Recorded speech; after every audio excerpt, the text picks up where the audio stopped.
최근에 그 국민의힘 윤석열 대선 후보가 중대재해처벌법 때문에 해외 자본의 국내 투자가 어려워질 것이다. 아니면 뭐 국내 기업도 투자를 더 이상 하지 않을 것이다.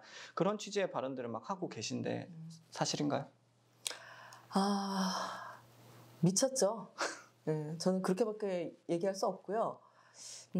역시나 뭐 120시간 노동 빡세게 하자.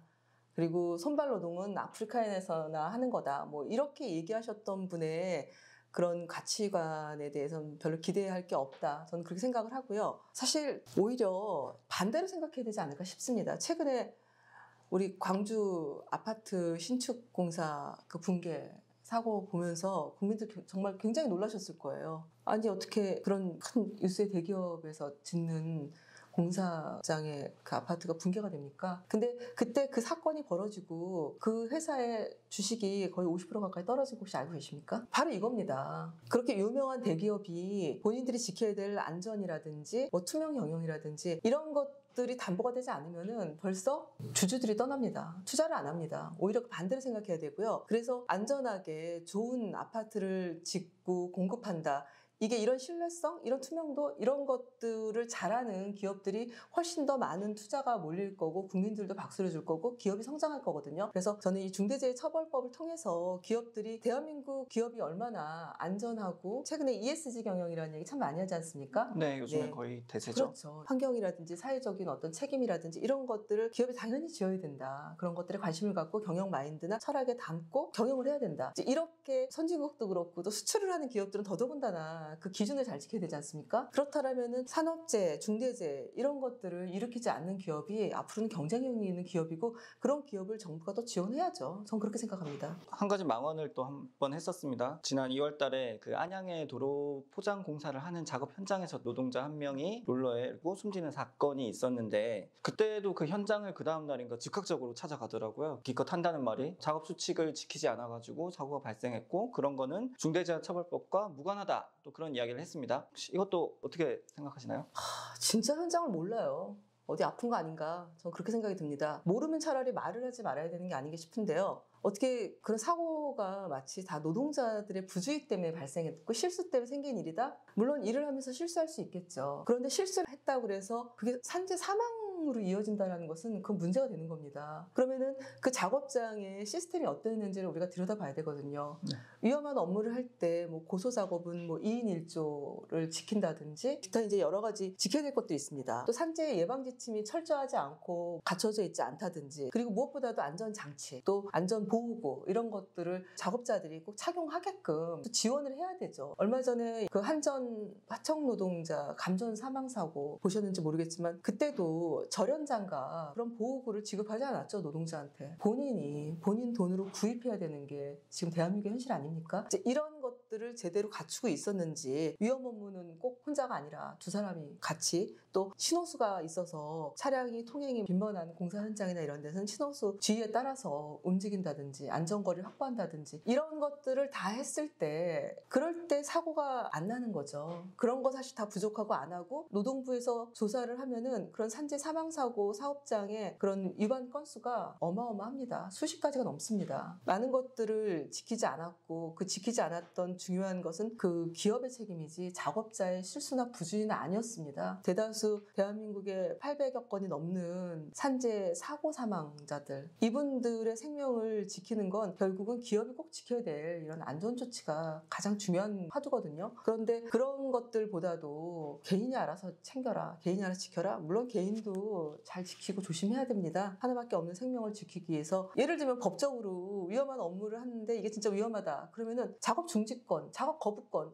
이거 노동자들한테 있어야 되는 거 아니겠어요? 네, 맞습니다. 현재는 없지 않습니까? 없는데 어떻게 내 생명을 지킬 수 있겠어요? 그래서 저는 이런 거에 대해서 정치인이라면은 적어도 현장에 안전과 관련해서 어떤 문제들이 작동하는지를 제대로 파악하고 그리고 국민들께 언론에서 얘기해야 된다고 생각합니다. 그 해법에 대해 가지고 시행령을 개정해가지고 그 부작용을 최소화하겠다 이런 이야기를 계속 하고 있습니다. 현실성 있는 이야기인가요? 저는 현실성 없다고 생각합니다. 이게 시행령의 문제가 아니거든요. 법을 시행하기도 전에 시행령을 개정하자. 누구를 위한 시행령 개정인지 좀 궁금합니다. 본인들이 만났던 소수의 기업인들이 요청하는 좀 편향된 대책을 시행령 개정에 담고 싶은 건지 조금 더 고민해 보셨으면 좋겠습니다. 혹시 윤 후보님이 생각하는 그 시행령 개정의 방향이나 이런 거 혹시 예측되는 게 조금이라도 없으신가요? 글쎄 그동안 뭐 언론이나 뭐 기업인들 만났을 때 아무래도 이제 기업인들께서 지금 요청하고 있는 게 중대재해처벌법의 경영인들 처벌하는 거 이런 것들에 대해서 빼줬으면 하시는 거잖아요. 그러면은 권한과 책임은 함께 가야 되는 거 아닌가요? 저는 사업을 하면서 경영을 하고 인사, 조직 모든 것들을 총괄하면서 산업안전보건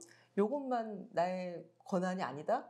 이 뭔 개소리야! 이건 사실 말이 안 되는 것 같고요. 만약에 산업안전보건에 대한 권한과 책임을 다하고 싶지 않으시면 인사경영권도 넘기시면 돼요. 저는 그렇게 생각합니다. 안 넘기실 것 같은데. 그렇죠. 그래서 지금 제가 생각하기에는 중대재해처벌법 시행령을 개정할 게 아니라 다른 법을 좀 보셔야 될 것 같아요. 기업 경영과 관련된 산자위원회나 이제 이런 쪽에 있는 법을 좀 개정하시는 게 좋지 않을까? 저는 그렇게 생각합니다. 본인 잘 아시는 거 말고는 거의 대부분 잘 모르시는 것 같아요. 아무래도 노동 영역은 좀 쉽지 않지 않습니까? 쉽지 않기 때문에 우리 같은 현장의 노동자들이 국회에 들어서 활동을 하는 거고 오늘 노무사님 같은 분과 함께 우리가 중대재해처벌법이 왜 필요한지 그리고 또 앞으로 어떤 걸 기대하는지 우리가 이렇게 논의를 하는 거지 않습니까? 그래서 부족한 게 있는 법입니다. 예, 저는 그거 인정하고요. 그래서 이 부족함을 앞으로 중대재해처벌법을 시행하면서 채워나갈 생각입니다. 그러면은 이제 향후에 중대재해처벌법이 이제 계속 개정안도 발의가 되고 있고 의원님도 이제 더 나은 중대재해처벌법을 위해 가지고 이제 노력을 하실 텐데요. 어떤 방향으로 노력을 하실 건지 향후에 입법 활동 계획이나 이런 게 있으면 간단히 말씀해 주시면 좋을 것 같습니다. 사실 지금 50인 미만 사업장이 3년 유예된 것과 5인 미만 사업장은 아예 해당이 안 된 것들 그리고 직업성 질병 중에 상당 부분이 시행령에 좀 당겨지지 않은 것들 이제 이런 것들이 좀 아쉬운 부분이잖아요.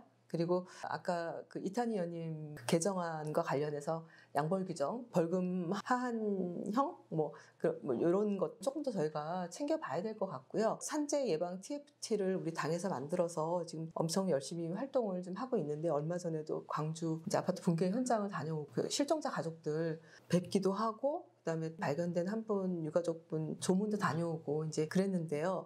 너무 상실감도 크고 괴로워들 하시고 너무 힘들어들 하세요. 저희가 그걸 다 채워드리지 못해서 죄송스러운데 그런 일이 다시는 발생하지 않도록 우리 국회의원들이 의정활동에 산재 예방을 위한 역할들을 저는 많이 담아야 된다고 생각하고요. 그래서 5인 미만 사업장도 좀 적용이 될 수 있는 방안을 좀 찾고 다만 조금 시간이 필요하겠죠. 그리고 노동부가 해야 될 역할이 있습니다. 아무래도 산재 사고를 줄이기 위해서는 예방이 중요한 거고 예방을 하기 위해서는 안전과 관련된 컨설팅이라든지 그다음에 안전보호구 그다음에 안전 시스템 이제 이런 것들에 대해서 필요하면 예산 지원을 해줘야 되거든요. 중소기업이나 좀 작은 영세 사업자분들한테는 충분히 교육도 시켜주고 안전을 지키기 위해서는 어떻게 이제 우리가 해법을 찾아야 되는지 그리고 위험한 업무는 아무리 뭐 인건비를 줄이고 싶어도 그러면 안 된다. 이걸 이제 우리 사회가 동의를 해야 돼요. 저는 위험에 외주화라는 이름으로 사실 상당 부분 제조업도 그렇고 건설업도 그렇고 건설 같은 경우는 재하도급이 불법이잖아요. 네. 그런데 눈에 보이지 않게 지금 재하도급이 이루어지고 있고 그걸로 인해서 부실공사가 생기고 노동자들 뭐 임금 체불한다든지 이런 일들이 사실 다 연결돼서 일어나는 일들 아니겠어요? 결국은 우리 사회가 한 번 더 약속해야 될 거는 위험한 업무를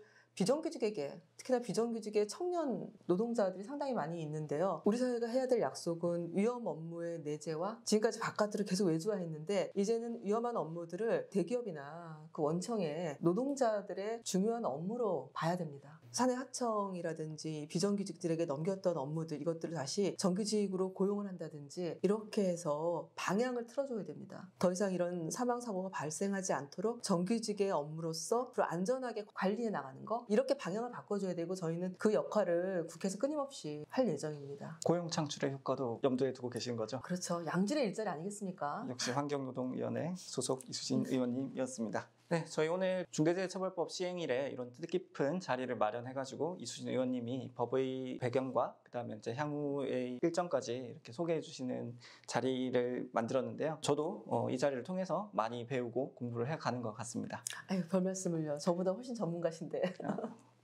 다음번에 또 뵐 수 있었으면 좋겠고요. 네. 그럼 진심이죠? 진짜 사랑합니다. 감사합니다.